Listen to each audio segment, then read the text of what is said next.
قرآن شریف کے اللہ فرمائی وَلَقَدْ خَلَقْنَا الْإِنسَانَ مِنْ سُلَالَةٍ مِّنْ طِينٍ چې ما دا انسان د سخا او بدبوی خټې نه پیدا کړی او بیا د آدم علیہ السلام اولاد د یو ګنده څاڅکي نه پیدا کړی دی وَإِن كُنتُمْ فِي رَيْبٍ مِّنَ الْبَعْثِ فَإِنَّا خَلَقْنَاكُم مِّن تُرَابٍ ثُمَّ مِن نُّطْفَةٍ ثُمَّ مِنْ عَلَقَةٍ ثُمَّ مِن مُّضْغَةٍ مُخَلَّقَةٍ وَغَيْرِ مُخَلَّقَةٍ چې نکم استاسو د خاورې نه پیدا کړی دی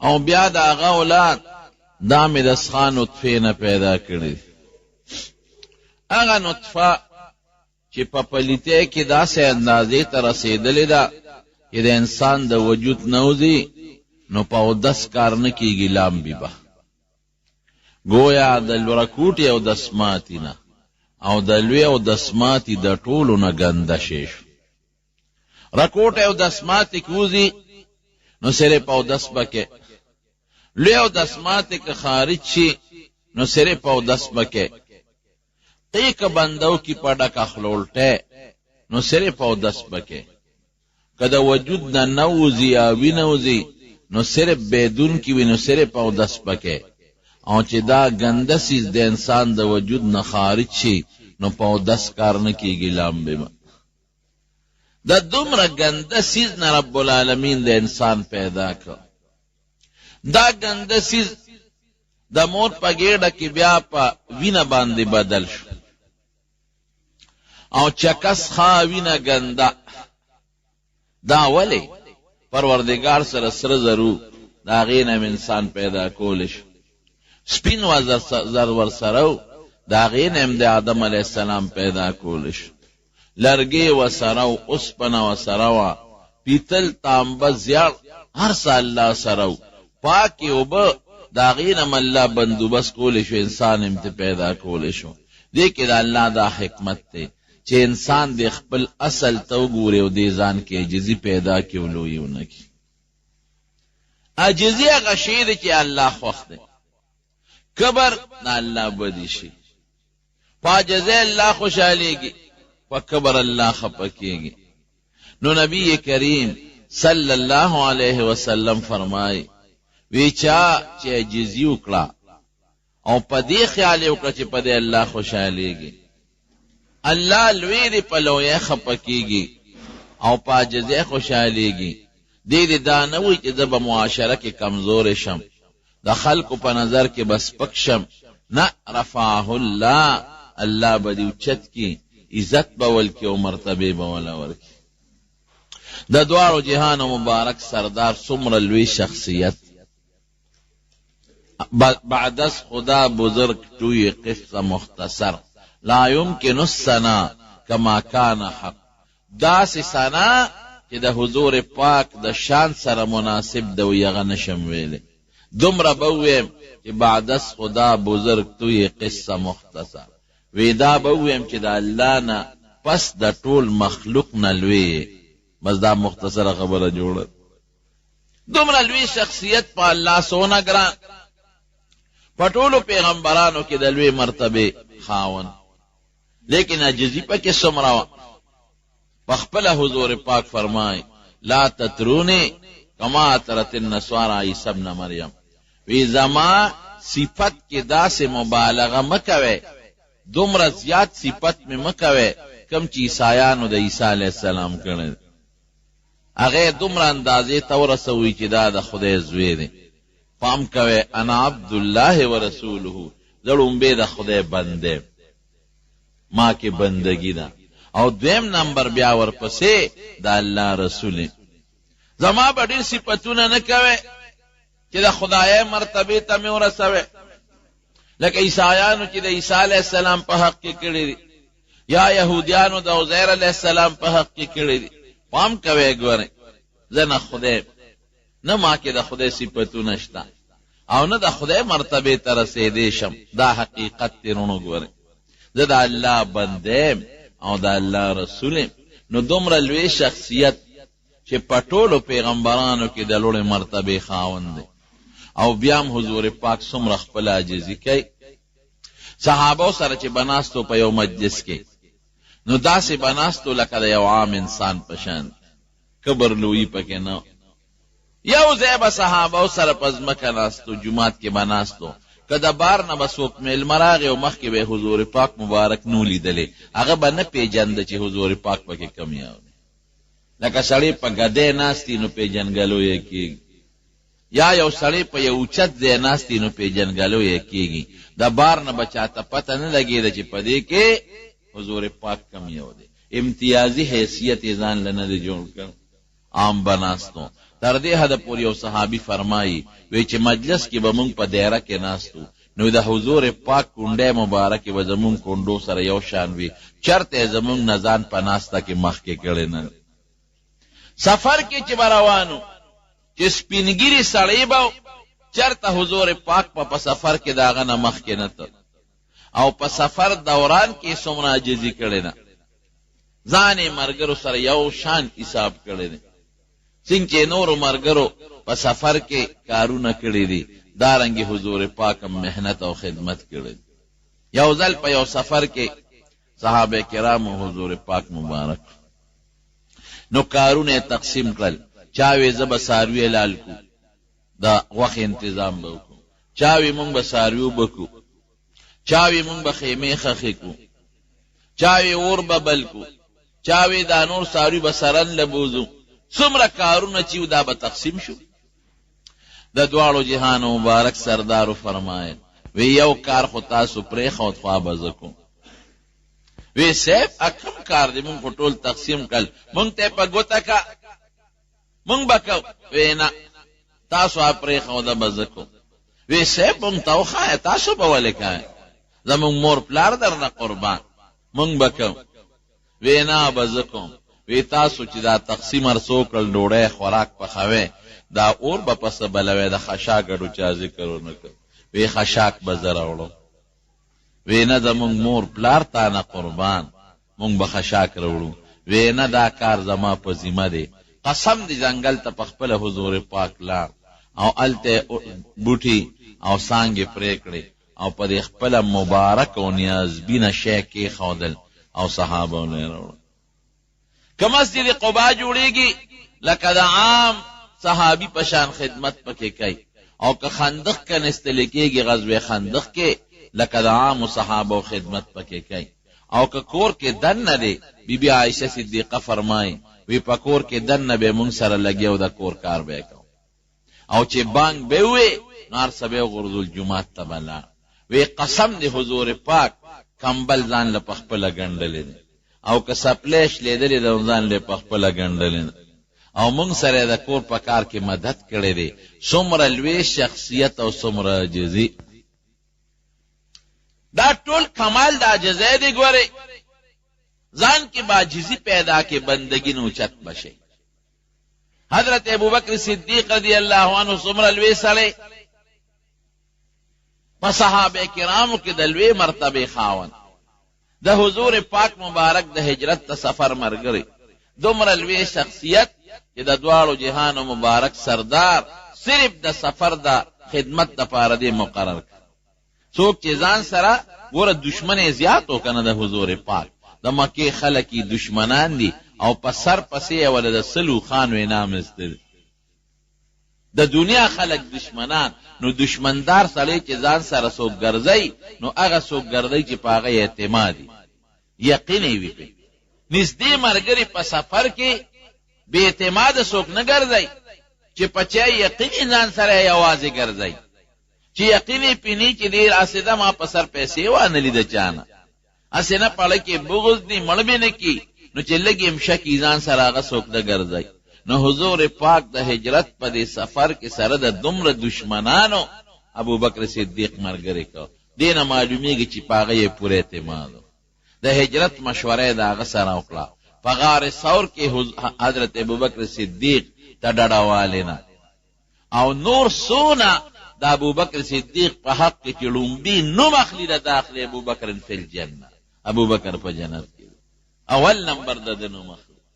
یو ځل د حضرت عمر فاروق او د حضرت ابوبکر صدیق د دواړو په منځ کې جګړه رااله. ملګري دي یو بل سره روان شي نو چې یو بل سره په جګړه شو. حضرت ابوبکر صدیق رضی الله عنه د خولې نه ورته لږ استغه ووته، بیا ستومانه شو، اوهو دا خو مې ښه ونه کړل. حضرت عمر ته وی ما معاف کا، هغه ته پاسېد وی نه دی بخم. چې تلار دی ورپسې روان شو، وی ما زیاتې کړې دی ابوبکر ورته وی او ما وبخه ما معاف کا. حضرت عمر غوسه ناکو اتلار کور ته نه دی ورپسې په دروازه ورته، هغه ورته دروازه بند کړه. چې دروازه بند کړه حضرت ابوبکر صدیق را روان شو جمعات ته راته او پریشان دی چې ما دا مرګري حضرت عمر خپک او ګورم زه هم نه بخلم دا بس کېږي. نو پریشان او دا لمنې روچته کړې وه او دې لاس کې نیولې وه په سوچ او فکر کې و چې جمعات ته نبی علیه السلام نه راغی. حضور پاک صحابه ته وی دا سړی چې دی وی دې څه پریشانۍ کې مبتلا، څه مسله د پریشانۍ کې. حضرت عمر چې کور ته لاړ ساعت تیر شو، هغه وی چې یاره دا ما څه وکړل، ټیک ده چې مثلا زه وچېړلم او ما باندې لږه سختي وکړه، خو چې کله ما نه بخښنه غوښته نو پکار دی چې ما بخښلی، او چې کور ته راپسې راغی نو ما له نو پکار چې دروازه مې ورته بنده کړې وې، پکار و چې ما ورته معافي کړې وې، دا خو غلطي وشوه. نو هغه م را روان شو، راغی چې اورېږه ورځم چې جوړه ورسره وکړم. نبی علیه السلام د حضرت ابوبکر صدیق رضی الله عنه تپوس وکړ ابوبکر ولې پریشان دی؟ وی صاحب عمر ته زما د خولې نه لږ استغه وکړه. نو امانه خفه شو، نو رانه کور ته لاړ، ورپسې لاړم. دې کې عمر راغی، حضور پاک حضرت عمر ته په غصه شو او فرمایي هل تارکو لی صاحبی، زما دا مرګري به پرېږدی معاف پې کې؟ ابوبکر یادوي حضرت ابوبکر صدیق وایي چې د الله رسوله غلطي ما نه شوې ده، دنه نه ده شوې. او حضور پاک بیا حضرت عمر باندې غصه کوي هل تارکو لی صاحبی، زما دا مرګري به پرېږدی، دی به معاف کې؟ حضرت ابوبکر بیا وی صاحب ما نه غلطي شوې، دنه نه ده شوې. او حضور پاک حضرت عمر ته غصه او فرمایي د دواړو جهانو سردار وی زما دا مرګري به معاف کې؟ وی هغه وخت چې ما وی د پیغمبر یم، تاسو ټول وی کذب ته دروغ دی وی او ما ته ابوبکر وی صدق ته رښتیا دی وی، تاسو ټول ما نه بل طرف ته وی دا زما مرګري. حضرت ابوبکر وی رپېدم، حضرت عمر رپېده، خدای اسمان راونه غورځېږي. دومره نبی علیه السلام پریشان.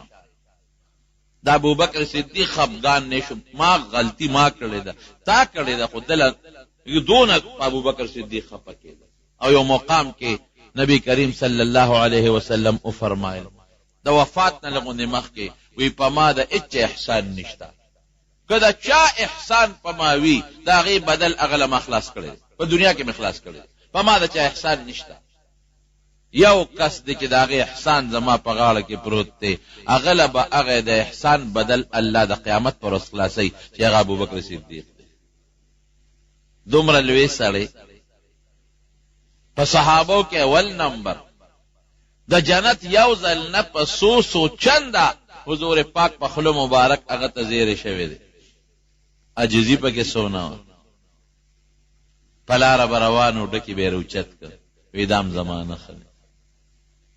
باغ ته به لاړ، د باغ دی بوټو ته څانګو ته به یې کتل، وی دام مانه ښه دی. مرغۍ به الوته را الوته، وی دا مرغۍ زمانه ښه ده. یو ځل وی افسوس چې د ابوبکر مور ابوبکر نه وي زیږولې، نو څه خبره وه.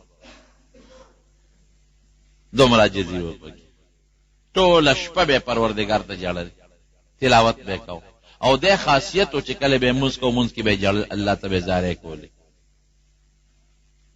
دغه رنګې حضرت علي رضی الله عنه څومره لوی سړی دی. یو سړی د بار نه راغی، دی یې نه پېژن چې دا څوک دی. نو تپوس یې ته چې ته څوک یې؟ من انت؟ حضرت علي صاحب ته ته څوک یې؟ پکار دا و چې ورته یې ویل چې زه د نبي علیه السلام زوم یم، پکار دا و چې وی د هغه د تره زوی یم. فاتح خیبر دی، رکوټې سړی نه دی. حضور پاک د په حق کې د جنتیت اعلان کړی دی، او باب العلم وته ویل دي چې علي صاحب د علم دروازه ده. انا مدینه العلم وعلي بابها. او د حضور ابتداء نو چې د حضرت حسن او حسین پلارم دیو نو چې د بیبي فاطمه خاوند دی. ما وی تاسو کې مننتا تاسو کې او تاسوي ما انا الا رجل من المسلمين. وی زه یو نو بل سنیما د مسلمانانو کې یو سړی یو عام مسلمان. عاجزی الله تخوخنه پاجز الله خوشاله فكبر الله خفكي. لا تمشي في الارض مرحا انك لن تخرق الارض ولن تبلغ الجبال طولا. ويجي پلا رزي نو خپې د کبرجنو په شانتي موړه کبر باندې موږ سبا وکي نه د ازمکه شلول شي چې په وردن نشي د خدای ازمکه نشي شلول او نه د سر چتول شي د اسمان ته ورسه. حضرت لقمان چې خپل بچی ته نصیحت کوي نو یو نصیحت وته دا کوي چې بچي ګوري پزمکه با د کبر تلل نه کې پاسانا او په نرمه طریقه په ازمکه ګرځا لوی بازار کې نه پیدا کې عاجزی په ځان کې پیدا کې نو پاجزه الله خوشالي. څومره چې الله انسان کمال ته رسي ګوري پاجزه رسي په کبر کمال ته نشي رسیدي. زمونږ د دارالعلوم دیوبند چې کوم بانی مبانی دی او د ټولو استاد دی مشهور مولانا قاسم نانوتوی رحمت الله علیه ډېر لوی سړی و. د دارالعلوم دیوبند بنیاد دی خوده دی د شاه عبدالغني رحمه الله شاګرد. نن سبا د دارالعلوم دیوبند څومره چینی رواني د دنیا ګټ ګټ کې په لکونو شاګردان دي دارالعلوم دیوبند او دا په لکونو مدرسې چې څومره د دنیا په ګټ ګټ کې دي دا ټول مدرسې د دارالعلوم دیوبند په نقشه رواني او ټولو کې دارالعلوم دیوبند شاګردان د شاګردانو شاګردان د شاګردانو شاګردان لګیاي درسونه کوي. دې ټولو ثواب به مولانا قاسم نانوتوی رحمه الله ته رسیږي. لوی سړی قسم او علم اوه د علم غر چې خدای پاک دله کوم علم ورکړي د دې اندازه ولګوي چې کله د دارالعلوم دیوبند بنیاد خوده زمکه وتا چا وقف کړه دشتو بیابان زمکه هغه وخت چې په زمکه سکول نو خوب نه خوب د دوارو جهان مبارک سردار په خوب کې ولید. قاسم ولی په سوچ او په فکر کې پروت دی. وی حضرت د مدرسې بنیاد एकदम او په دې سوچ کې پروت ما چې دا آبادی څنګه وکړم د طالبانو دا رهائش د اوسېدو کوټې کم ځای جوړې کړم لنګر کم ځای جوړ کم طالبانو لا او دارالحدیث چې تاسو د احادیث درس پکې کېږي هغه په کم ځای کې جوړ کم او جمعات په کم ځای کې جوړ کم چې منځ پکې کېږي. حضرت په دې سوچ کې پروت هم په دې فکر کې د دوارو جهانو مبارک سردار وته فرمایي وی راځه چې زه د نقشه واچم په دې نقشه دارالعلوم جوړ کا. اوس د خوبی نه نو نبی علیہ السلام ته مخ کې شو مولانا قاسم نانوتوی رحمه الله ورپسې شو. حضور پاک سره خپل کونټه د چوکا مبارکه او پاغي وته کرخ راخ کې دلته به دیوال وي دلته به دیوال وي او د دې کر خدن نه دارالحدیث جوړ کې چې کم د احادیث چلېږي او د دې کر خدن نه جمعات جوړ کې او د دې لاندې بل لنګر دی او دلته طالبانو د کوټو دی مکمل نقشه وته نبی کریم صلی الله علیه وسلم واچوله په خوب کر خیراخ کې او لا عجیبا آشنا دادا چې وی نبی علیہ السلام خپیب لخ پیروان او زمور پسې روان دی را پاسه د خوب چې را پاسه اوس په دې سوچ کې چې ما ته خو نبی علیہ السلام نقشه واچوله خوب خو بندای نه نو ولګه دې زه ته ورزم کې دا نقشه را نه یې رنشي چې غیره تسنګ فرمایلی چې اقص دیوالونه وام چې اغازه ته ورغه د حضور پاک دا کونټه مبارک کرخم پرتی و داغي د خپل د قدمونو نشانونه پراته دومره لوی سړی ذکلویم چې د کومه مدرسې بنیاد د دوالو جهانو سردار کیږي اغه نه بخیر نه خوري د کوم طالبانو د کمرو بنیاد چې نبی کریم صلی الله علیه وسلم کیږي اغه نه بخیر نه خوري دارالعلوم دیوبند هغه نه خدای ډېر لوی خیر خو کړ انتهایی لوی په مدینه منوره کې لوی عالم عربیو. نو خلق ور سره ډېر ناستو، ما د ما یو دوه شاګردانو هغې نه مې تپوس وکړه دا څوک دی؟ وایي دا زمونږ استاد دی، او سپین ګیرې، غټه سپینه ګیرې او ښکلې مزېدار. نو زه ور نږدې شوم، یاره زه ور نږدې کېږم چې د حدیثو اجازت ته وغواړم. تاسو استاد دی او سپین ګیرې دی او ډېر لوی سړی دی، زه به ور نږدې شم چې زه د ده نه د حدیثو اجازت وغواړم. نو چې زه ور سره کېناستم، ما ته معلومات اخېستل. مې حضرت تاسو احادیث چا نه ویلي؟ وی زما فلان کې استاد یو عربي استاد راته خو هغه زما استاد دی. مې حضرت د هغه استاد څوک دی؟ وی هغه استاسو په انډیا کې د شیخ الهند مولانا محمود الحسن رحمه الله شاګرد. بس ما غږ بیا ونه کړ. مې سند دی زمونږ دیوبند ته رسېدلی. مې شکر دا سند زمونږ شته. زمونږ استاد مولانا عبدالحق صاحب دی رحمه الله د دارالعلوم حقانی شیخ الحدیث او بانی، او د هغه استاد مولانا حسین احمد مدنی صاحب، او د هغه استاد شیخ الهند صاحب. ما ګوره عربو کې لوی شیوخ دا د دارالعلوم دیوبند شاګردان دي په افغانستان کې، پاکستان کې، بنگلادیش کې، او دارنګې دا نور ملکونه چې څومره دي، برما ده او که دا نور علاقې، دا ټولو کې اکثریت د دارالعلوم دیوبند بچي دي. نن په دنیا کې ګوره څومره د دین کار چې کېږي. دا تبلیغي حضرات مولانا الیاس صاحب رحمت الله علیه الله ته څونه کار واغشت، د هغه استاد شیخ الهند صاحب، او د شیخ الهند صاحب استاد مولانا قاسم نانوتوي رحمت الله علیه. نو دومره لوی سړی دی، عجزي څونه ده، عجزۍ ته ګوره. یو ځل یو په هندوستان کې یو کلی شاه جهانپور به وته، هغې کې به کال په کال د دې غیر مذهب او د مسلمانانو په منځ کې باسونه کېدل.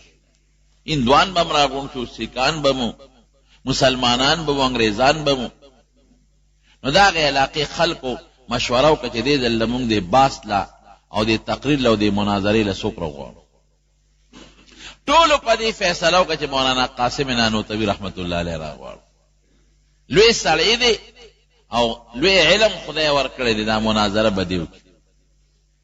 نو مولانا قاسم نانوتوي رحمت الله علیه پسې د هغې علاقې عالمان رالل. وی صاحب سخت کال موږ هندوانو سیکانو سره د خپل اسلام په مطابق چې کوم باس کوو او د اسلام هغه حقانیت ورته ښکاره کوو، نو د هغې دپاره موږ د ټولو علماو سته انتخاب کړی دی. نه به ته کې وی ورځ هم کومه مقرر کړې ده، وی په پلان کې میاشت کې پلان کې ورځ، وی ډېره ښه ده. زه به د هغې نه یو ورځ مخکې درځم چې کوم تاریخ ستاسو دی، د هغې نه به یو ورځ مخکې درځم شاه جهانپور ته. چې هغه تاریخ راورسېد، د هغې نه یو ورځ مخکې خلک رالل ریلګاډي ته، ریلګاډي کې به درځم، ټرین کې خلک ریلګاډي په د شاه جهانپور چې کوم ریلوے سټیشن دی، د دنیا عالمان او مسلمانان او طالبان دا راغلي دي، او لوی استقبال دی چې مولانا قاسم نانوتوي رحمت الله علیه به راځي او د هغې استقبال به کوو. لوی عالم دی. دی چې کله په ریلګاډي کې را روان شوی دی، سوچ یې کړی دی چې دا خو به ټول خلک زما استقبال له راغلي، عالمان به م راغلي، هغه ته پته وه دا خو به زما په زړه کې دومره لوی سړی یم چې دومره مولیان دی زما استقبال وکړي، او بیا چې استقبال کوي نو چغې به وایي زنده‌باد او زنده‌باد زنده‌باد. یاره دا خو را باندې ښه نه لګي، قاسمه دومره لوی سړی خو نه، دومره لوی سړی. نو د هغې ریلوے سټیشن نه مخکې بل ریلوے سټیشن راته 15 کیلومیټره د هغې او د دې منځ کې فرق و. نو دی په هغه ریلوے سټیشن باندې کوشو، د هغې نه مخکې کوشو. ریلګاډي چې کله ورسېد نو خلکو ډبې کتلې دي، پکې نشته. یو ډبې ګوري، بله ډبې ګوري، لوی استقبال دی او بینرې دی او زنده‌باد چغې دي، چې ویې کتل دي پکې نشته. هلکه حضرت رانغی، پریشانه دي چې دا خو نه ټلیفون شته، هغه زمانه خو د ټلیفونونو نه وه، او نو اوس مونږ تللی شو چې هغه پسې طلب وکړو چې حضرت تا خو مونږ سره وعده کړې و، سالم ستا د مناظرې نمبر ایښی دی، او دا که ته راونه رسېدې خو د هندوان او سیکانو دا ټول خلک به راپورې خاندي چې ملا م پټ شو. مولانا قاسم صاحب چې په هغه بل ریلوے سټیشن کو شوی دی، نو پیاده را روان شوی دی چې دا خلک ستړي شي او دوی خپلو کورونو ته لاړ شي.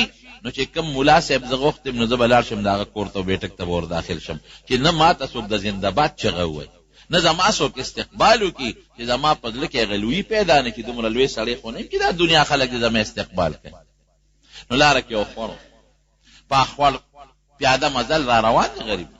خوړ کې چې راځي نه خوړ کې اوبه ډېرې وي. نو د پنسي اوچتې کړې وي خو بیا هم دا پرتوک ته لون شو. کمیس یې اوچت کړ او پرتوک ته لون شو.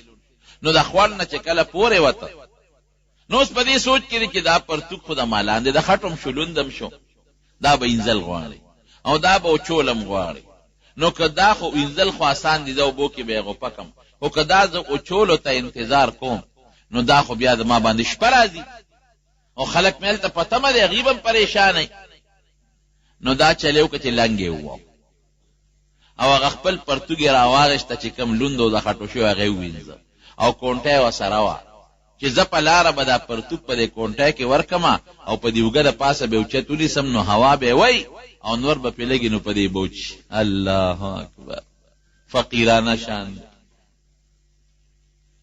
سړی کم سړی دی؟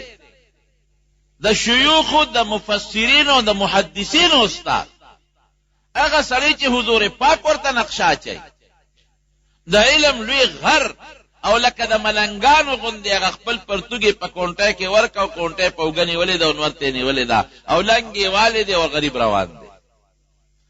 خلق عالمان راغلي دي په ټیشن کې وګرځېدل، پیدا یې نه کړ. اوټلو کې ورپسې ګورې هسې نه اوټ چېته مخکې راغلي بل ګاډي کې، په اوټلو کې نشته.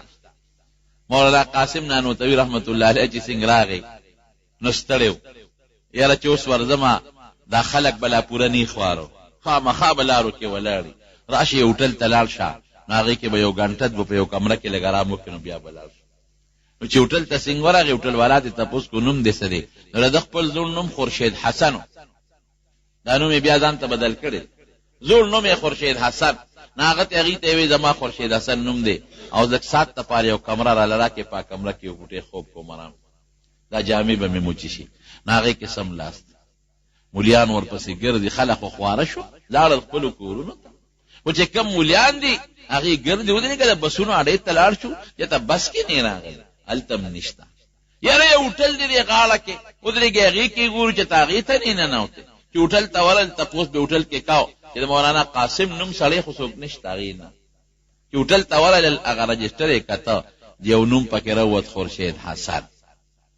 وی دا څوک دی؟ وی دا دې کمره کې یو بوډا سپین ږیری راغلی دی او په دې کمره کې دی. وی شکل یې څنګه دی؟ وی نرۍ غوندې شکل یې د خامتا جامې لاندې لنګ والی دی او ملا غوندې معلومېږي. خو هندوانو وی ودرېږئ ممکن ده چې همدا وی چې دروازې وټکوله مولانا قاسم صاحب پکې حضرت مونږ خو ستا لوی استقبال دپاره ولاړو په ګاډي ټرین کې په ریلوې سټیشن کې او د علاقې ټول علما او عوام الناس او د هندوانو سیکانو سره مقابله و. نو مونږ خپل شان ننښاو چې دا به لوی شان کتاب مونږ بوزو. دا تاسو څنګه راغلی؟ وی دقې خبرې نه مې ځان پټ کړی ځکه هوټل کې کمره کې دی رہی. قاسم دومره لوی سړی نه دی چې تاسو د په لویه مجمع کې د هغه د زنده باد چغې ووهئ. قاسم دومره لوی سړی نه دی چې دومره لوی علما دی د هغې استقبال ته په لارو کوڅو کې ولاړ. شیخ الهند صاحب دی فرمایي یو ځای کې مونږ ناستو، وی زمونږ دا خیال نو چې زمونږ شیخ دننه کمره کې ناست دی. وی زوما او نور ملګري دي، وی دې کې یو ملګري وی چې یاره د فلانکي کلي هغه قاري صاحب ډېر خشته ښکلی اواز دی، نو سار مانځه کې هغه پسې ځو چې هغه پسې مونځ وکړو، ډېر خشته قاري دی او خشته اواز یې دی. وی یو کس پکې وی چې کم وی فلانکې، وی یاره قمقلو هلته ځو، هغه خو زمونږ مولانا قاسم صاحب ته کافر وی. نو موږ هغه کافر پسې مونځ کوو، زمونږ شیخ ته کافر وی او ته وی چې هغه پسې ځو. هغه چې چا خولې نه خبره وته و هغه وی ما ته خو دا پته نه و چې زمونږ شیخ ته کافر وی، خو اواز یې ډېر خشته دی مې چې مونږ به پسې وکړو. مولانا قاسم صاحب دا خبره واورېده، ځان یې غلی چې ماسخوتن کله مونځ وشو نو شیخ الهند صاحب وی مونږ چې کوم ملګري ناست وو وی مونږ ته وی چې سار وختي به پاسو مونږ به یو بل جومات کې کوو. ډېره سار وختي پاسو تهجد یې وکړل. وی پونا کې وی مونږ وی چې شیخ صاحب ته ووایو چې دی خو تا ته صاحب کافر وی، د په زمونږ مونځ کېږي ځکه چې یو مسلمان بل مسلمان ته کافر ووایي او هغه کافر نه. نبي علیه السلام فرمایي چې دا چا فتوا ولګوله دی کافر ګرځي. نو مونږ ته خو شیخ معلوم دی او دا مولا صاحب زمونږ شیخ ته کافر وای، نو خو دې په خپله کافر دی، ولې مسلمان ته کافر وای؟ یو لوی عالم ته خیر غږ د شکول یریږو چې مولانا صاحب خو دې پیژني چې څنګه مونځ خلاص شو، هغه سړي سلام وشاته وکتل مولانا قاسم صاحب ولاړ، ملامته خو شو چې زه ورته کافر ویم، او دې راغی ما پسې مانځه ته ودرېد او شاګردان یې راپسې ودرولي دي چې مونځ خلاص شو. هغه مولانا صاحب راغی مولانا قاسم صاحب ته، مولانا قاسم ته ټولو خلکو نه مخکې معانقه وشوه، خو مولانا صاحب رنګ نه پته ولګېده چې مولانا صاحب ملامته دی. وی صاحب راځئ خپلې کمرې ته یې بوت، خپل عذر پیش کوي، حضرت زه معافي غواړم، زما د خولې نه ستاسو په حق کې څه ګډې وډې خبرې وتې دي، زه معافي غواړم، ما معاف کا. مولانا قاسم صاحب ورته څه وایي؟ وی نه نه، وی تا که ما باندې د کفر فتوا لګولې ده نو تا په زړه کې د دین یو جذبه پرته ده، د دین د خاطره دې لګولې ده، د خدای دپاره دې لګولې ده، نو زه دې لرالم که په ما کې د کفر څه خبره وي نو ما ته ووایه چې زه ستا په لاس توبه وباسم او ستا په لاس ایمان راوړم او د هغې نه معافي وغواړم. اوس یې دې خبره کې یا په ځمکه نه نوځي چې خدای پاکه دا څه په غم واوړېده. نه صاحب نه ووایه خیر دی، که ما د الله په شان کې څه ګستاخي کړي نو د الله په شان کې ګستاخي کفر دی، هغه ته کافر ویم. که ما د نبی علیہ السلام په شان کې څه ګستاخي کړي نو د پیغمبر علیہ السلام په شان کې ګستاخي کفر دی، د هغې نه توبه وباسم ما ته ووایه. که ما د قرآن په حق کې څه ګستاخي کړي نو د خدای د کتاب په حق ګستاخي کفر دی، ما ته ووایه، زه د هغې نه توبه وباسم. بیا سړی چې نه جي استم نه دي کړی استم نه دي کړی او به زه معافي غواړم، دې ته عاجزي وایي. مونږ به څه کوو؟ الله اکبر. چې معمولي څه خبرې زه د چا نه کم یم، ملا هم وایي، پیر هم وایي، امیم وایي، زمیدارم وای، تاجرم وای، دا کبر به مونږ کوم ځای ته رسوي؟ د دواړو جهانو سردار مدینه منوره کې روان دی، په یو ډیران تیر شو، صحابه ورسره دي، ټولو پوزې پټې کړې. حضور پاک مبارک صحابو نه تپوس وکړو، وی دا پوزې مولې پټې کړې؟ وی صاحب دا ډیران دی، د دې د وجې نه پټې کړې. وی ډیران څه ته وایي؟ ډېر هوښیار. وی صاحب دا خلک په ګندګي غورځوي، ډوډۍ په پاتې شوې وغورځوي، جامې چې خیره نشي زړې شي سټېدلی پې وغورځوي، هډوکې پې غورځوي. نه نه دا خو ډیران نه دی، دا خو ډېر د عزت شی دی. صحابه حیران شو، الله او رسول ته باقي پته ده. وی ګورئ جي، وی هغه شی په دې ډیران تاسو غورځوئ او پوزه ترې پټوئ د کوم شي دپاره چې یو مسلمان بل مسلمان وجني او یو مسلمان د بل مسلمان عزت اخلي. هغه جامه چې مسلمان په مسلمان وجني چې زړه شي دلته وغورځوي بیا دې پوزې پټوي. هغه ډوډۍ چې مسلمان د هغې دپاره بل مسلمان وجني او د مسلمان عزت اخلي، هغه ډوډۍ چې د مسلمان خېټې ته لاړه شي نو په دې ډیران یې غورځوي، ګند ته جوړ شي. هغه میوې او خوراکونه چې مسلمان ولا مسلمان وجني او یو مسلمان د بل مسلمان عزت د هغې دپاره اخلي، هغه چې څښا شي او ستا نه فالتو شي نو په دې هغوی ډیران ورته وایي. دا خو د عزت شی دی. جامه ډوډۍ او ستا خوراک چې د نه فالتو دی پې پروت دی، دې له خو مسلمان وجني. رونو انسان خوري څه، اغوندي څه، او د انسان حقیقت څه دی. ډوډۍ څونه عزتمن شی دی او څونه محترمه ده، خلک یې ښکلی او رومال ته تاوی، لیکن چې د انسان د مبارک خېټې ته ورورسېږي څه بلا ته جوړه شي. دا د انسان حقیقت ده. ډوډۍ خشته شي او میوه سیب کیله انګور د قیمت شی اعلی شی دی، خو چې د انسان خېټې ته ورورسېده څومره ګند ته جوړ شو. د انسان د دننه کارخانې دغه حیثیت دی. اوله نطفه واخره جیفه وفیما بینهما حامل للعذرا.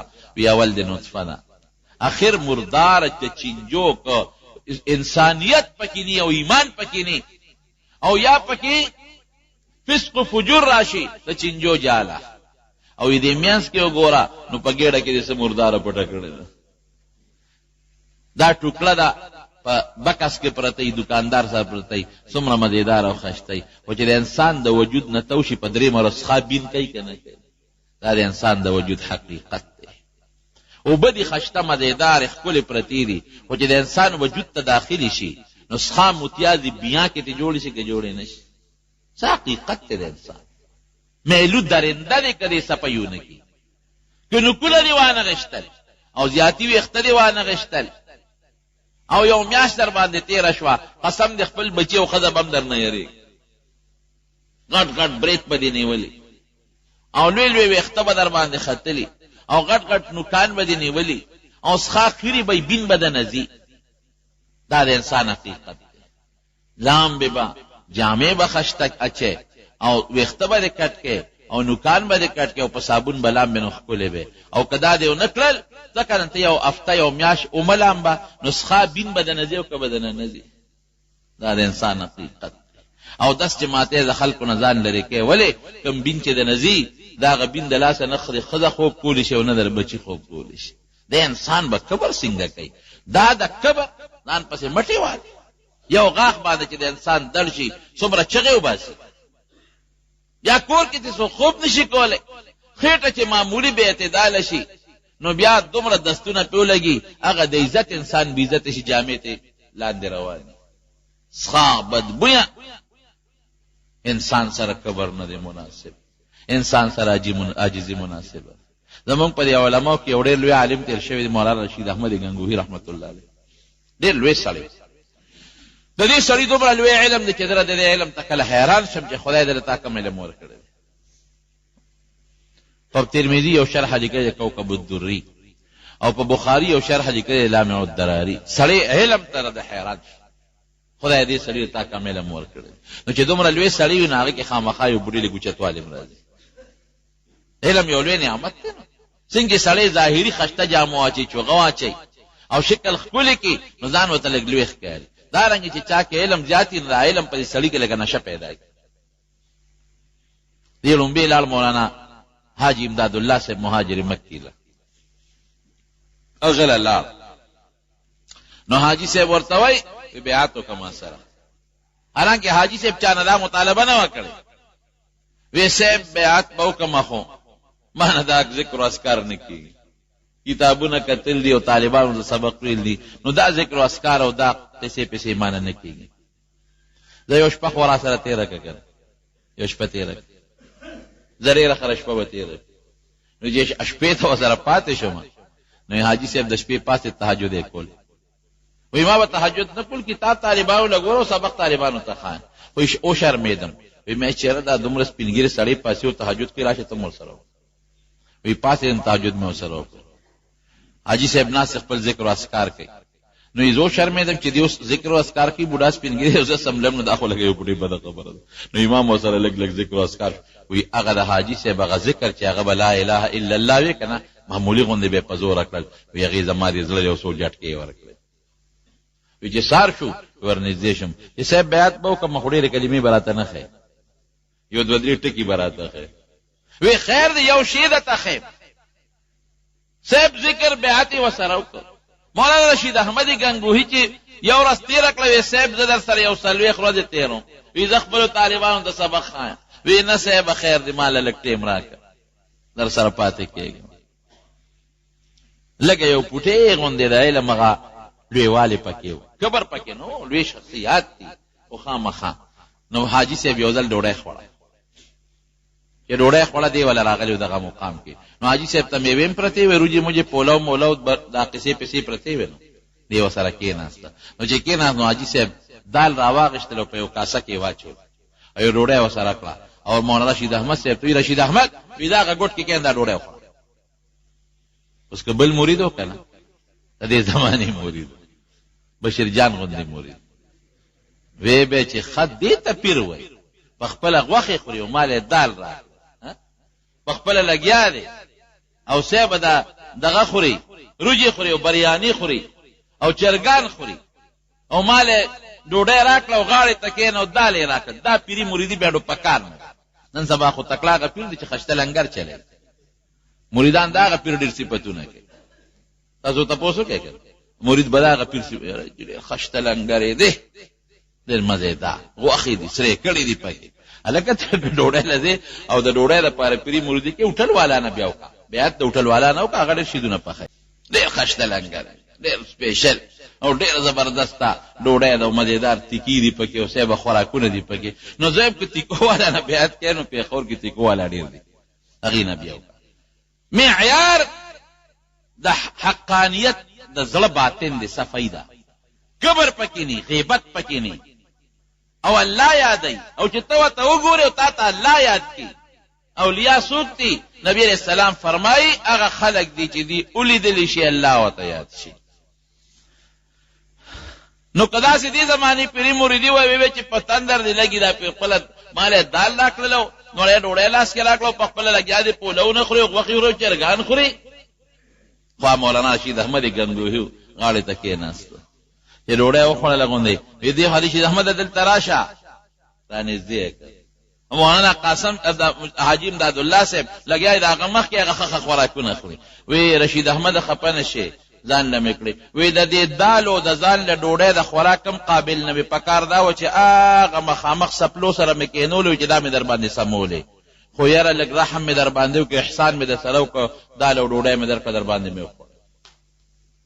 د دې قابل هم ګورې او ته څه وایي؟ وی حضرت وی زه د دې قابل نیم چې ستا د خانقاه او ستا د دې دربار د مریدانو سپلی سمې کم، د دې قابل نیم. وی دا دې را باندې لوی احسان وکړه چې نوړی ډوډۍ دې راکړه او غاړه کې دې کېنولو، ډوډۍ ته واغېسته او په شوټه پوی خوره بچې اوس ما سره. ته د دې قابل چې تاله زه د خپل خلافت اوس درکم، اقر وز باندې خلیفه قضا اوس زما په ګدی کېنه، او چې څنګه ما مریدانو ته لګیاوم او بیعتونه کول، تو زما په ځای کېنه او خلکو له طریقې ورکوه. عجزه کې کمال دی. مولانا رشید احمد ګنگوهي کوم ځای ته ورسېد؟ یو ځل ناست دی، اشراق مانځه دپاره ناست دی، یو طالب راغی، طالب شاته کېناست ادب دپاره، شاته ناست دی، مخکې ناست دی د مانځه په انتظار دی، او طالب شاته کېناست د ادب په خیال چې د ما استاد پر شاته کېنم چې د استاد زما ډسټرب نشي، یعنې ذهن باندې بوج را نشي. چې مولانا رشید احمد ګنگوهي رحمت الله علیه چې شی وګرځوله، طالب شاته ناست دی، په طالب پاسېدو کېنه، طالب پاسېدو وي نه به پاسې کېنه، او د استاد امر دی، طالب کېناست. مولانا رشید احمد ګنگوهي راغی، طالب نه شاته کېناست. وی چې څومره سات تا زما شاته ناسته کړی، دومره به زه ستا شاته ناسته کوم، د خو د پیغمبر د حدیثو طالب ولې مې ستا خو ډېر لوی حیثیت. طالب به پاسېدی وي، خو پاسېدې ښه بنې کېنه. څومره سات چې هغه ناسته کړو، شاته کېناست. درس و یو ځل بارې درس کو، باران شو. چې باران شو طالبانو منډې کړې، وی درس چې باران شو، وی دی کوټې ته ځئ. طالبانو کوټې ته منډې کړې، کتاب ولې کتاب لون نشي، څوک چا کتاب اوچت کړه، چا صادر اوچت کړه، چا ټپۍ اوچته کړه، خو چې طالبان کوټې ته څنګه لاړل؟ مولانا رشید احمد ګنگوهي رحمت الله علیه لاړ پیزار سره، او خپل صادر یې غخور کو، د طالبانو سپلی پیزار راخلي په هغې کېچې، د هغې نه یې پن راوتړه. طالبانو منډې کړې، حضرت دا څه کې؟ زمونږ د حدیثو شیخ استاد یې، او ته زمونږ سپلی خپل صادر کې، او بیا هغه دې پن نه وتړل، وي دا لمدېږي، نو دا به ته راوچتی. وی تاسو ټول د الله او د رسول خبرو کې مشغول یې، ټول ورځ لګیا یې. قال الله تبارک وتعالی، قال رسول الله صلی الله علیه وسلم، په جبه هم د خدای او د رسول خبرې چلیږي. نو چې ستاسو پیزار اوچت نه کم، د چا پیزار به اوچت؟ دې لویو خلکو که ګټلې ده، په دغه عاجزۍ ګټلې. عاجزي الله پې خوشحالي. من تواضع لله رفعه الله. څوک چې د الله دپاره په ځان کې عاجزي پیدا کړي، چې الله په عاجزۍ خوشحالېږي. او زه به هم عاجزي کوم، کبر لویي به نه کوم. نو پروردګار نبی علیہ السلام فرمایي عزت ته الله په لاس کې دی، الله به ولې عزت ورکوي. او چې کم لویي کوي، ځان کې کبر پیدا کړي، نبی علیہ السلام فرمایي وضعه الله، الله وی سر به د له هم ښکته به دی، په عاجزۍ الله خوشحاله. اوس عاجزي دا نه چې جامې به شلېدلی شي، عاجزي دې ته نه وایي چې سپلی به دې شلېدلي، عاجزي دې ته نه وایي چې صادر به دې شلېدلي او جامې به نیندې. نه، حدیث پاک دی ان الله جمیل یحب الجمال، الله ډولې دی او ډول یې خوښي. جامې پاکې باچوي، سپلی ښه پالش کړی اچوه، صادر ښه خشته اچوه، پټکې ښه صفا اچوه، صابون سره لامبه، خوشبو نبی علیہ السلام پورې کړې ده، بالکل استعمالوه. عاجزي دې ته وایي چې بل مسلمان ته به سپک نه ګورې، دې ته عاجزي وایي. دا به نه وی چې زما په شان جامه د چا ده، زما په شان مسلماني د چا ده. بل مسلمان ته سپک کتل او بل مسلمان د ځان نه کمزورې ګڼل، دا کبر دی، دا به نه کوي.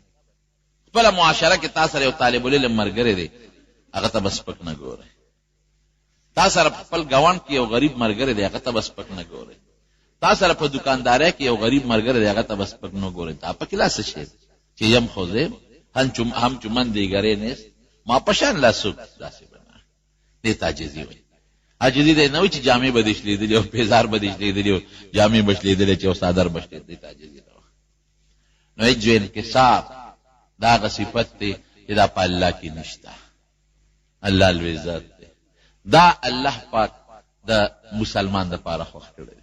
نبی کریم صلی الله علیه وسلم چې بر اسمانونو تلا او د پروردگار سره ملاقات وشو، نو الله یې تپوس کی وسه تحفه دې مال راوړل وردا جيبه تپوس دی اوس الله له بس تحفه وړي، الله سره خپل تشتا مال دې ست تحفه راوړل د خایا شابه.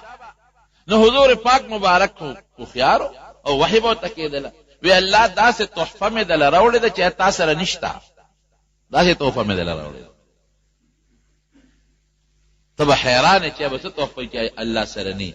التحيات لله والصلوات والطيبات. الله د بدن د مال د جبه عاجزي مې دل راوړل، په جبه مستا په دربار کې زاری کو التحيات، او د مال په بنیاد بمستا په دربار کې عاجزي کو، او د وجود په اندازه په خپل وجود با امستا په دربار کې عاجزي کو. عاجزي مې راوړې ده په خله په بدن په مال کې، دا عاجزي تاسو سره نشته. نو چې دا واقعي چې دا د خپل عاجزۍ اظهار وکړي، الله وی السلام علیک ایها النبی ورحمت الله وبرکاته. زما تسلیمات سلامونه او رحمتونه او برکتونه دې پتا نازل. نو حضور پاک بیا سوی ځان سره په نبی علیہ السلام خو رحمت نازل شو، سلام شو، نو ګناه امت پاتې شو. السلام علینا وعلى عباد الله الصالحین. زما په نیکانو بندگانو او پما او زما په غریبانانو، زما په نیکانو امتیانو او پما او زما په غریبانانو امتیانو دې مستاره طرف نه سلامتی. هغه د پیغمبر علیہ السلام د عجزه خبره او د الله ذوالجلال غ سلام او بیا د نبی علیہ السلام د عجزه غ درخواست او امت لپاره دون الله تخوخ چې منس کې دل لازم کو منس کې به عاجزي دا ډېر د کمال شی دی. څومره چې ځان عاجز کړ هغه رب د الله خوخه او د دنیا نعمتونه دا د الله سره دی، ګوري بنده سره نه دي. وما بكم من نعمت فمن الله. څومره نعمتونه دي، کمال دی، که دولت دی، که روغ صحت دی، دا ټول د پروردگار سره دی.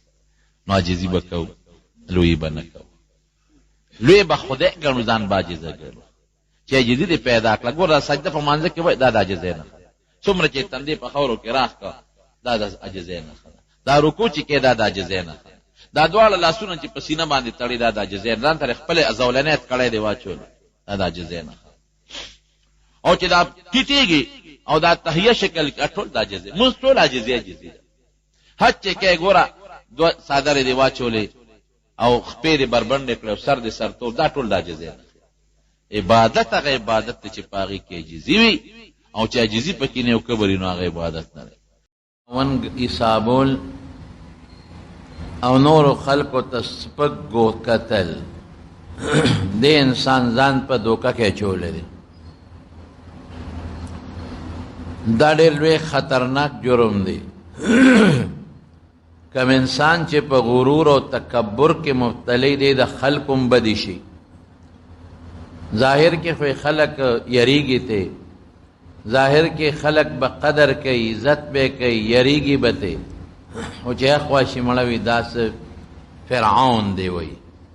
دا مونږ اورو په خپل مړه داس فرعون دی چې لکه خواشي مړه دته ګوره دی وجود ته ګوره او دی غټو غټو خبرو ته ګوره، چې لکه خواشي مړه دته ګوره دی غټو غټو خبرو ته ګوره او دی مخ ته ګوره، خاندي و پورې خلق سپک وته ګوره. کائنات د الله زمکه اسمانونه او چې کم فرشتي دي هغه متب د ذلت په نظر ګوري، سپک وته ګوري. او دا انسان په دنیا کې هم د خدای دشمن دی او په آخرت کې هم د خدای دشمن دی. ولې د خدای دشمن دی؟ رسول الله صلی الله علیه وسلم فرمایي अलकिब्रियाउ रिदाई वलअज़मतु इज़ारी। हदीस कुदसी दे वे क़ाल अल्लाहु अज़्ज़ वजल, अल्लाह फरमाई अलकिब्रियाउ रिदाई वलअज़मतु इज़ारी, चे लुई द ज़ात और लुई द शान दा ज़मा जामा दा। इंसान दो जामी दी पख्वाबा عربو یو د ځان نه د کمیس په ځای تاوه و هغې ته به یې ردا وې، بل به د پرتوک په ځای تاوه و هغې ته به یې ازار وې. اوس هم چې څوک حج ته ځي دا دوه څادره د احرام ځان نه تاوی. مونږ خلک کمیس اچو پرتوک اچو.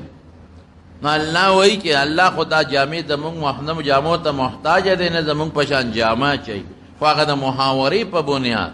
الکبریاء ردائي والعظمة ازاري، چې لویي د شان د ذات د صفت دا زما جامه ده.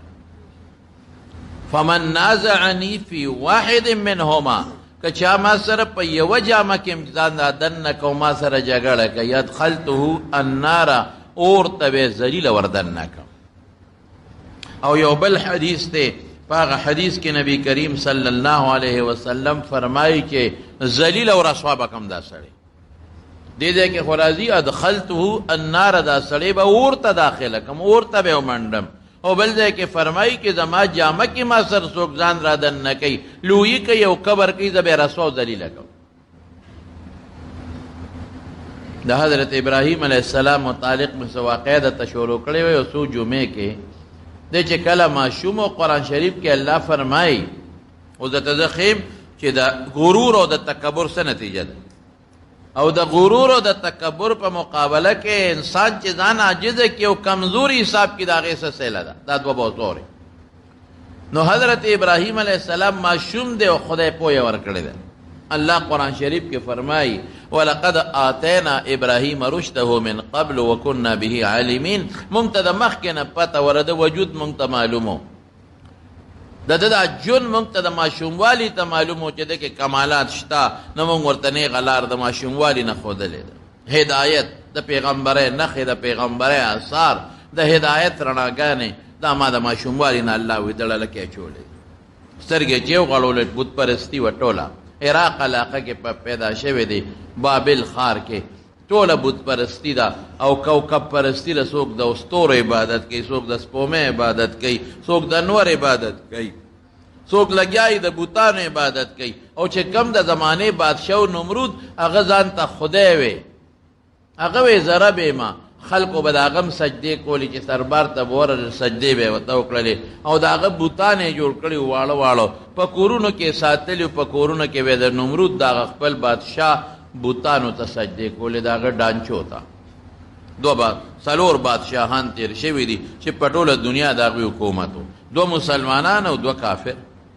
مسلمانانو کې یو حضرت سلیمان علیه السلام، او یو په مسلمانانو کې اسکندر ذوالقرنین دا بادشاہ، او په کافرو کې یو نمرود و چې په ټوله دنیا حکومت و. نمرود د فرعون هم په ټوله دنیا نو، د نمرود هغه وخت کې چې څومره دنیا و په هغې حکومت و. او یو بل و بخت نصر بابلي، د هغه په ټوله دنیا بادشاهي وه. دا دوه کافران او دوه مسلمانان، د ده په ټوله دنیا بادشاهي وه. خلکو به ورته رب وی، خدای به یې ورته وی، لکه فرعون چې څنګه د خدای دعوه کړې وه.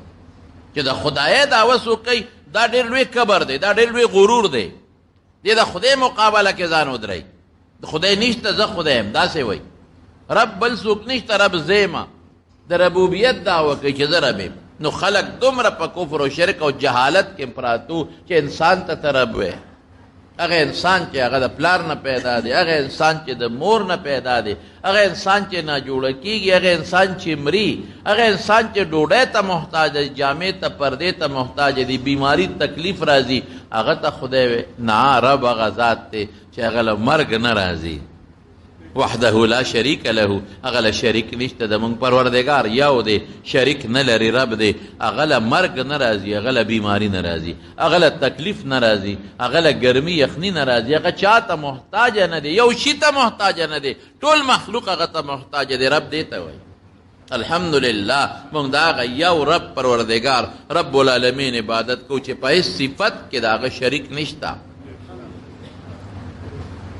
جون دا غلاس کې دی د انسان د مخلوق د پیری د ټولو پرشتو، مرګ دا غلاس کې دی، رزق دا غلاس کې دی، روغ صحت مرض د دق رب العالمین په اختیار کې دی. د څوک نشته هغه وی ضرب چا به بوتانو ته سجدې کولې، چا ستورو ته، دی چې ماشوم سترګې وغړولې هو ما هذه التماثیل الذي كنتم لها عاکفون. دا څه کوئ؟ بوتانو ته مو ډډې والی دي او عبادتونه کوئ، سار نما خامه پوری بوتانو ته سجدې کوي، دا څه کوي؟ نور او دا خو پریوت، دا ستاسو رب، د عبادت وکم، د وکړو، دا سپومې چې پریوته د عبادت وکړو، د رب وایو، دا رب نه دی ته نشو ویلی. دا ستوري چې کله رڼې وي او کله غیب شي دې ته موږ ربونه وایو، دا رب کیدی شي د ته سجدې لګوي. بې وقوف دا څه کوي؟ پلار آزر یا تاریخی کتابونو کې تاریخ وایي او قرآن شریف آزر ویلی دی، قال لی ابیه آزر. علماء وی څوک یوې تره دی یوې پلار، خو نه راجح قول دا دی چې د دې پلار خپل نوم تاریخ و محب صنم د بوتانو سره مینه لرونکي ته وی، او آزر دا لقبو. بهر کیف دواړه نومونه دي، پلار ته هم نصیحت کو بابا دا څه کې هغه شي ته عبادت کې چې فایده هم نشي در کولی او تاوان هم نشي در کولی چې ته تیارېږي چې ماله بس تاوان راکړي. ها دا تاوان پکې شته کې عبادت ته وکړې دوزخ ته به په برکت ځې. مور ته مو وایه، مور هم په بل دین ده، قوم ته مو وایه، لګیا دی یو تم نصیحت کو بل تم نصیحت کوه، الله پاک ماشوموالي نه په زړه کې ورته هدایت اچولی. پلار سره په جګړه دی، مور سره په جګړه دی، اخره کې پلار دمکی ورکړوې که سم نشوې کور نه دی وباس، او که سم نشوې لارجمنک سنګساروم دې پرېږدم دې نه، او کور نه دی وباسم بابا السلام علیکم، کور نه وباسې دغه دې لاړم نه. د پلار خو ډېر لوی مقام دی، د پلار خو ډېره لویه مرتبه ده، خو د خدای مقابله کې پلار نه علم، خدای به علم تا نه علم، بیا د خدای مقابله کې مور نه علم، د خدای مقابله کې هیڅوک نه علم، نه پلار علم نه مور علم، بیا به یو الله علم. د خدای الله دین درته انداز څه کوي؟ په خپل لاس وتراشې بیا سجدې ورته کوي، عبادت ورته کوي. دا عقل دی، دا سوچ دی، دا فکر دی. بت پرستی قمقل سړی د بوتان عبادت کوي، شرک مشرک سړی نه قمقل سړی بل نشته دی. څوک هم چې شرک کوي دا په دنیا کې قمقل او بې وقوف انسان دی. الله له شریک پیدا کړي، څوک الله له شریک پیدا کړي؟ بنده چې د خدای مخلوق ته الله پیدا کړي، دا خدای له شریک پیدا کړي، پیغمبر شریک پیدا کړي، د پیغمبر امتی شریک پیدا کړي الله له. نه نه نه نه نه، یو سیز دې د مارونو خدای دې زمونږ ایمان نصیب کړي، او الله یې زمونږ د الله د وحدانیت د توحید سوچا عقیده نصیب وګرځوي. لږ غوندې شرک هم راغی، معمولي غوندې شرک هم راغی، ټول عمر به دوزخ کې پروت وي، او بیا د هغې بخښنه نشته. د زنا ګناه به راته خدای وبخي، د قتل به هم راته خدای وبخي، د ډاکې به هم راته الله معاف کړي، د الله وس کې هر څه شته کولی شي، بې قانونه به هم درته خدای معاف کړي. خو ان الله لا یغفر ان یشرک به، شرک چې چا وکړه بخښنه بالکل نشته. که دنیا کې توبه وویسته او معافي دې وویستله شرک نه، او د الله د ذات د توحید عقیده دې پیدا کړه، فبها ډېره ښه شوه. ورنه که مشرک لاړې بالکل اټل فیصله ده، دیگه تبدیلیش تدینا. ان الله لا یغفر ان یشرک به و یغفر ما دون ذلک لمن یشاء. شرک بالکل نه بخم، شرک نه علاوه نور گناهونه قانون کې داغه سزاګانې دي، خو کو زو غواړم بخم با پما سې څوک نشته. خو شرک متعلقه کل فیصله ده، بخنه نشته. خدای دې دې وساتي. په دې الله ډېر خپکی د یو خزه خاوند دی، او دا خاوند چې بلې خزه لذي راځي، رښتیا وایي دا خزه دا زغملی شي چې زما د خاوند بلې خزه سره مینه دا کنه وای زغملی شي. یو سړی خزه دا او کده خزه بل چا سره لاري، دې زغملی شي چې زما د خزه بل چا سره لاري نه. یو سړی نوکر دی او هغه بل چا له خدمت کوي، دې زغملی شي چې د بل چا خدمت دی وکي نه. یو سړی زوی دی او پلار پری دی او د بل چا سپلای جارو کوي او د بل چا اجري جارو کوي، دې زغملی شي زوی زما ډوړې زما د بل دی. الله خدای به څنګه دا برداشت کی؟ زه شریک نشم برداشت کوله، زما پټې دی بل څوک راشي تا سره شریکېږم، والله که یو مرله کې شریک زه برداشت کوم. نو الله به په دې کائناتو کې څوک شیطان له شریک څنګه برداشت؟ سبحانه، الله پاک دی. شرک خلوی عیب دی، الله د هر عیب نه پاک دی. د رسول الله مبارک چې ټول دعوتو په مکه مکرمه کې د دیو چې الله یو د شریک نه لري. مدینه منوره کې دعوت، ټول دعوت هم دقه دی. نو ابراهیم علیه السلام ماشوموالي کې لګیا دی، چې لوی شو بیا لګیا دی. خیر هغه واقعات ډېر اوږده دي، زه درته چیده چیده یو څو جلکې درته ذکر کوم. اخره کې بادشاه پې خبر شو، بلکې بعضې علما لیکي چې پلار پوه شو چې که د بادشاه ته پته ولګېده سبا موږ له سزا رانکي، چې ولې هغه ځان ته خدای وایي، نو پلار وله په خپله بوته. او څوک وایي نه، بس ورن جاري شو، بادشاه ته مخکې لاړ او پیش شو چې زه یو الله منم او زه دویم خدای نه منم، یو الله دی. نمرود راوست، پلار ته وی دا الک دی وخت کې لاره کوټه دا بوز دته نصیحت کوا. او چې دې کله لوی شو اوس کدله سزا ورکوم، خلک وی ماشومان وجن، کله لوی شو پوه شو ټیک بشي، نه نو بیا زه پوه شدې پوه. پلار به نصیحت کوم، اور هغه به پلار ته نصیحت کوم، اور ته بابا د څه عبادت کوي. خیر واقعیت خو دې خو د دوی یو غټه بوتخانه او پاغه کې به یو غټ لوی بوت په سر کې ولاړو، نور دا واړه واړه بوتان وو. نو دوی به میلې لتل، کال کې به یو ځل مذهبي میله چته لګېده، دا ټول به ووتل بار ته. نو چې واپس برالل نو هغه لاول په دا بوتانو ته به مخې ته را خوراکونه میوې ښودې وې چې دا برکتي شي، نو رابلل نو هغه به بیا خوړل. دې میلې لتل ابراهیمه ته موږ سره نه دی میلې له انی سقیم، زما خو تاسو را لاسه ټینشن کې پروت یم، دې نه غټه بیماري ولا شته، تاسو را لاسه خو زه پریشانۍ کې پروت یم چې تاسو دونو مخلوق دا خشته خشته ښځې جینکۍ هلکان او سړي به دوزخ ته همیشه پرتي. زه نه ځم. دوی لاړل میلې له، ابراهیم علیه السلام یې راچه موقع ده، کور ته لاړه او تبر یې را په اوږه کړ او ورغې. تبر ته څه شی ټینګېږي، چې ورغې هغه د حال دروازې مروازې ټولې ټوټې ټوټې کړې، پې ورننوت. چې ورننوت اوس بوتان دي واړه او غټ بوټ پکې منځ کې ولاړ دی، باباجي غټ باباجي منځ کې ولاړ دی او دا واړه ولاړ دی او مان کې منځ کې دا میوې پرتې دي. نو دی ورته وایي ما لکم لا تاکل، خوراک نه کوې، دا خو مخکې څیزونه پراته دي دا نه خورې، اصل بوتان پسې پوهېږي، داسې هغه حجت قایم. بس ضرورت ته برګي ته یې ګوته کړه، وډه زوړو دې شروع کړل.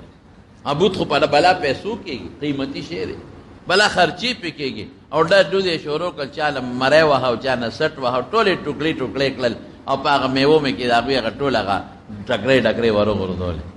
یو خیار و الله وایي ماشوم مالک یو خیار تبر یې راواخېسته او دا غټ بوت په اوږه کې یې ویزان کړ. لا چې هغوی د اختر د میلې نه څنګه رالل او ورننوتل چې اوس به موږ میوې خورو، او به ټولې برکتي شوې، زموږ د خدایانو نظر به پې لګېدلی. چې ورننوتل څنګه و هلته میوو پسې ټول خدایانې ټکو سترې پراته دي، ټوکړې ټوکړې پراته دي. من فعل هذا بآلهتنا، دا چا کړي دي؟ دا زموږ خدایان چا ټوټې کړي دي؟ ماشاءالله دا د ده نه زوی غواړي، ځان نشي بچ کولی. قرآن شریف کې رب العالمین فرمایي وان یستبهم الذباب شیئا، وایي که مچ کېناست په یو بوت باندې او مچ د هغه نه شات سټي، د پاسه پې پراتي مچ نه خپل سر نشي د سټلو نه بچ کولی، تاله به خاورې زویدله درکړي. پرې زمانونو خفه کېږي ما، اوس هم ډېر خلک زیارتونو سره زمونږ دا لوبې کوي. یو زیارت ته راځي دا بادو بابا دی، د بادو باسیره سړي نه بادو باس. دا بل زیارت دی، دا د سترګو سپیشلیسټ دی، چا سترګې خوږ دي دله به ځو خاورې به رالو سترګو پورې مږو سترګې به جوړېږي. دا بل چې دی دا د دردونو سپیشلیسټ دی، ډګري په دې کې اخیستې ده، دا خپې باندې درد دی دله به لاړ شي خاوره به راوالي په خپو به ومږې خپې به جوړې شي. الله اکبر. دا زمونږ پخوا دغه دی کې باباجي نه به مونږ اورېدل، خدای پاک دې وبخښي. یو سوری شوه ولې مشرانو ته به یادي لاله وشته که سوری شوی و سوری شوه، دا ظفر لاله ته پته سید رحمان حاجي صاحب ته نو چې ماشوم به نا جوړو نو هغه سوری شوه کې به دننه بار کوي په ده سوری شوی دی به جوړ شي سوری شوه مې هغې نه خو بشیرجان قرې که د هغه خانګو کې د خپو کې دننه بار کړ څه ناتخوان خو دی که نه رسول الله مبارک صفتونه خو کوي که نه خو شی به ورکوي دی ګوره خیراتي دا لوبې هم نه کوي هلته بل و دا ډب ورته وایي دا کندې ته ډب وایي ډب هلته پخوا یو بل زیارت و ډولکې به پکې پروت و چې د چا تبه به وا به لاړ هلته ډولکې به یې غاړه کې واچه اوس خو شکر دی خلکو د دې علماو تقریرونه اورېدل نو لکه یو پټې خلک پوه شو علم راغی الحمدلله دعوت و تبلیغ د برکت نه خلکو ته ډېره فایده ورسېدلې شکر دی نو هغه ډولکې به یې راواخېسته غاړه کې به یې واچو تبه به یې ګډېده به وی به د ډب د غاړې لاله زیارت به یې یادو د ډب د غاړې لاله زه راغلی یم تاله چې ته مې خلاص کې د دې تبې د جنجاله او ډولکې به یې واو ډب به یې د ډب د غاړې لاله زه راغلی یم تاله او چې ته مې خلاص کې د دې تبې د جنجاله نو خدای ته وګوره تبې جنجال نه به د خدای خلاص ځای که زیارت به دې خلاص ځای ناپوهه خلک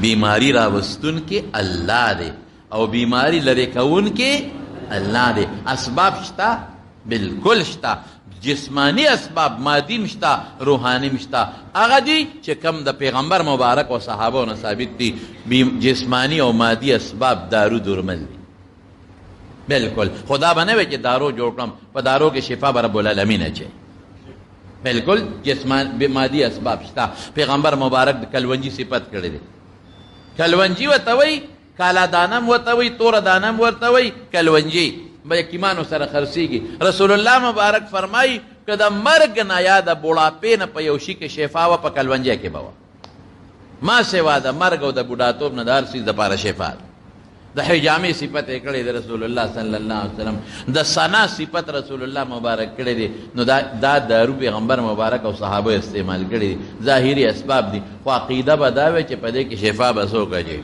الله به ها روحاني اسباب دمونه هم ثابت دي دم څه شی دی د قرآن د الفاظ د حدیثو الفاظ د الله نومونه داسې خشته چې معنی درست وي بالکل ته استعمالولی شي دمونو کې دام نشته چې کم صحیح معنا لري خیر دی که په حدیثو کې نیم استعمالولی شي دا دارو او علاج دی باندې د بدعاتو اطلاق هم نه کېږي خو چې یاره دارو خطرناکي زهریلی ابه نه استعمالی حرامي ابه نه استعمالی دم هم چې کم حرام دی او معنی غلطه ده او الفاظ غلط دي مفهوم غلط دی زهریله دی به نه استعمالی سم دم استعمال کا پیغمبر مبارک په ځان هم دم اچولی دی او په صحابو یې مچولی دی او دغه رنګې په خپل نوساو حضرت حسن او په حضرت حسین یې مچولی دی ابراهیم علیه السلام هم په خپلو بچو اسماعیل علیه السلام او په اسحاق علیه السلام هم اچولی دی جبریل علیه السلام په رسول الله مبارک اچولی دی خو هغې کې دا لفظ دی چې باذن ربنا تربت ارضنا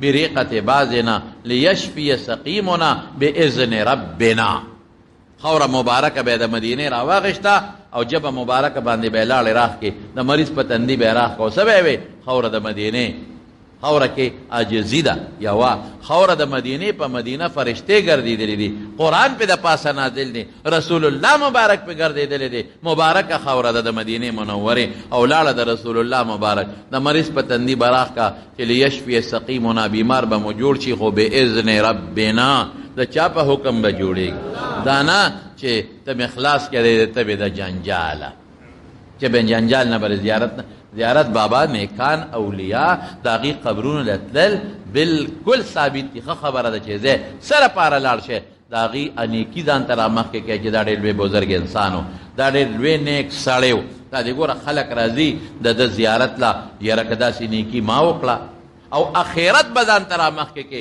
چې دی خو د خدای نه یېرېده اخرت نه یېرېده د ټول نیکي کړې ده دا دی څومره لوی نیک سړی او بیا هم د مرګ نه بچته شو دی مرګ له لاړ دا څومره لوی عاشق و څومره لوی نیک سړی و بزرګ سړی و عالم سړی و قرآن خان سړی و روجهدار سړی و مرګ نه دیم پاتې نه شو زه به هم د مرګ نه پاتې نه شم نو اخرت به ځان ته را یاد کې نو په صحیح طریقه خو که ته دا کې چې د هغې نه خورې رالی او په ځان باندې مږې او کاڼې رالی او په ژبه یې مږې او دا غیله د مالګې رالی او هغه سټې نو دا په شریعت کې د مارونو بالکل نشته دینه بزان ساتي او کدا وی چې دا بارانه تبخه نو دا غریب چې وفات شوی دا نیک انسان نو د ځان د تبې نه بچ کړی په خپل په د خو په جون کې به خامخا د کونډو بیماری راغلی په د بخامخا د سترګو راغلی په د بخامخا د خولې راغلی په د بخامخا د سترګو راغلی په د بخامخا د خپل دردونه په د بخامخا تب راغلی نو چې ځان نشي بچ کولې تا بس بچ